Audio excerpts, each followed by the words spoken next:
Hello everybody, Catholic Dad, episode number 184, Communist Infiltration in the Catholic Church, AA-1025. I want to talk about a book that was published in 1972 by a nurse named Madi Carr.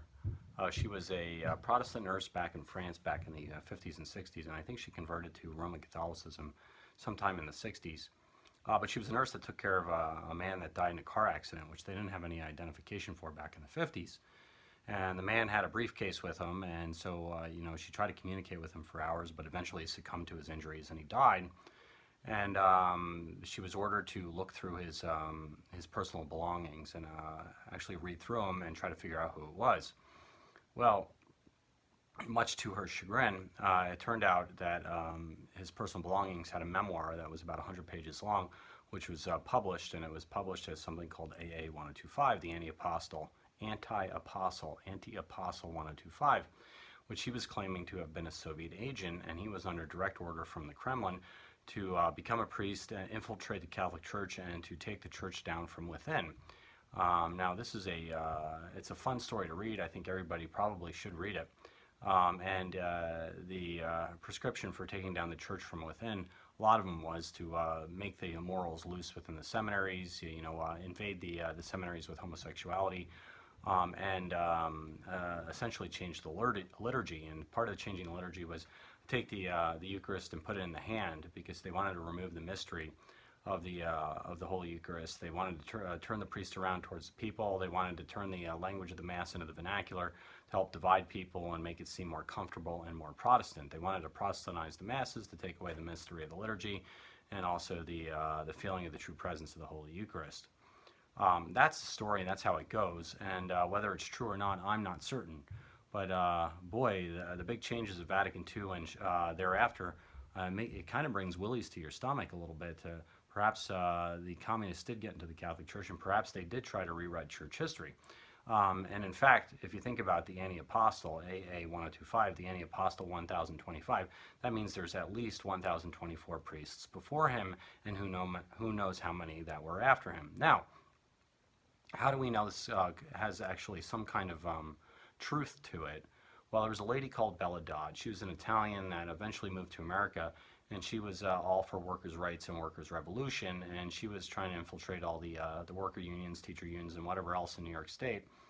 And she was very high up, one of the party leaders of the CPUSA, the Communist Party USA, who was eventually brought back into full communion with Rome by a young Monsignor named Fulton Sheen, the Archbishop Fulton Sheen, and she eventually became Roman Catholic and threw off her communist robe and then became a Roman Catholic, but she spoke out. And she said that AA-1025 is probably correct, because that's exactly what we were trying to do.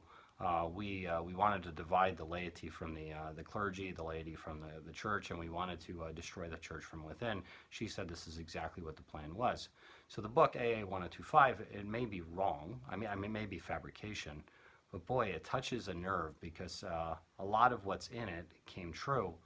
And whether it's a beautiful fabrication of the future and a prediction of what was going to happen, or whether it's the blueprints for the destruction of the church, that remains unsolved, an unsolved mystery. But here I am, Catholic Dad, talking about it. Are the traditionalists right that the communists completely infiltrated the church and the church is no longer, and we have an empty chair of Peter, the so-called sedevacantists, or are the modernists right that we need to take we need to change as much tradition as possible, as quickly as possible, to try to move to this progressive modernist movement? Or are people like Catholic Dad correct that realize no matter what happens, hell's not going to prevail over his church? In fact, no matter what happens, as St. Paul said, the church shall be filled with hypocrites, do as they say, not as they do. Even if those hypocrites in the church are communists, the church itself will be protected by the Holy Spirit and will prevail. And so that we, as obedient sons of the church, we do as they say, not as they do. And so, so if communists did infiltrate the church, I'd like to say, so what? The Holy Spirit allowed it, and time will solve that problem, and the church will be prevailed, because hell is not going to prevail over his church no matter what. And the communists are not having any babies. So I guess that's my take on it.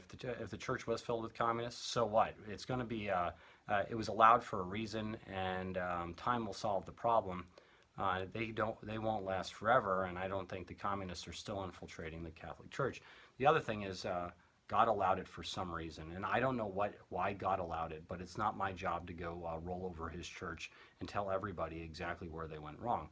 But nonetheless, if you're kind of an interested Roman Catholic about where your faith came from, read AA-1025. I think it's an interesting read. I think there's probably some correct information in it.